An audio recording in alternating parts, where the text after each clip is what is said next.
এই মুহূৰ্তত আমাৰ হাতত কেইটামান নতুন খবৰ আহি পৰিছেহি যেহেতু আমি প্ৰথমতে কৈছিলোঁ যেহেতু গোটেই ঘটনাটো ছিংগাপুৰত ঘটিছে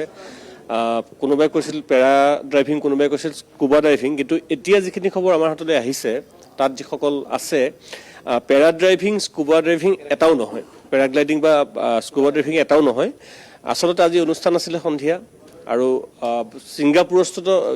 যিখিনি অসমীয়া মানুহ আছিলে তেওঁলোকৰ হাতত অকণমান সময় আছিল তেখেতসকলে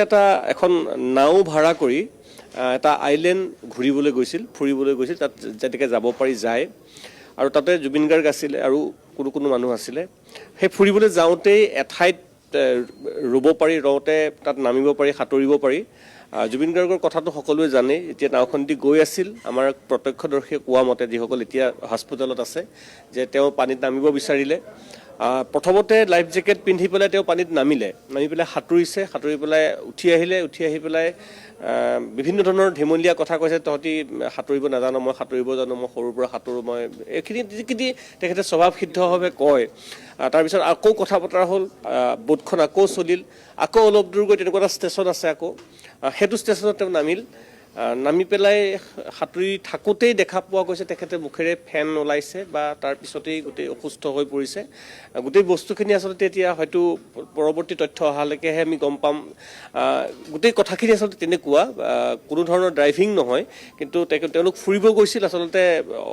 যিসকল অসমীয়া মানুহ তাত আছে তেখেতসকলে লৈ গৈছিল আৰু সময় আছিল নিশাৰ ভাগলৈ অনুষ্ঠান আছিল আৰু তাৰ মাজতেই হঠাৎ উইদিন 2-3 মিনিটছত সেই ঘটনাটো সংঘটিত হ'ল যিটো কথা কোনেও আমি বিচৰা নাছিলোঁ আৰু তথাপিও তেওঁ হস্পিটেললৈ লৈ যোৱাৰ সময়লৈকে মানুহজনৰ পালছ আছিল বুলি আমি তেখেতসকলে উল্লেখ কৰিছে আৰু হস্পিটেল গৈ পোৱাৰ পিছতো লাহে লাহে সেয়া নাই আৰু এই মুহূৰ্তত তেখেত হস্পিটেলৰ মৰ্গতেই আছে আৰু পৰৱৰ্তী সময়ত কেতিয়া কেনেকৈ কি কৰা হ'ব সেই আনুষ্ঠানিকতাখিনি বৰ্তমান অব্যাহত আছে সম্ভৱ হৈছে নেকি কাৰণ পবিত্ৰ মাৰ্ঘেৰিটা ডাঙৰীয়া আমাৰ এগৰাকী বৈদেশিক দপ্তৰৰ মন্ত্ৰী তেওঁ যদি মই তেখেতসকলৰ লগত যোগাযোগ স্থাপন কৰিবলৈ চেষ্টা কৰি আছোঁ পৰা নাই কিন্তু তাত যিসকল মানুহ আছে বিশেষকৈ অসমৰ যিসকল মানুহ সেই বোটখনত আছিল তাৰ এজন মানুহৰ লগতে আমি কথা চথা পাতিছোঁ বা এতিয়াও হস্পিটেলত যিসকল অসমৰ দুই এক আছে মানে অসমৰ পৰা যোৱা বা তাত থকা অসমীয়া সকলো আছে গতিকে পৰৱৰ্তী কেনেকৈ কি হয় গোটেই প্ৰক্ৰিয়াটো আমি কিছু সময়ৰ পিছত আপডেট কৰিব পাৰিম বুলি আমি ভাবিছোঁ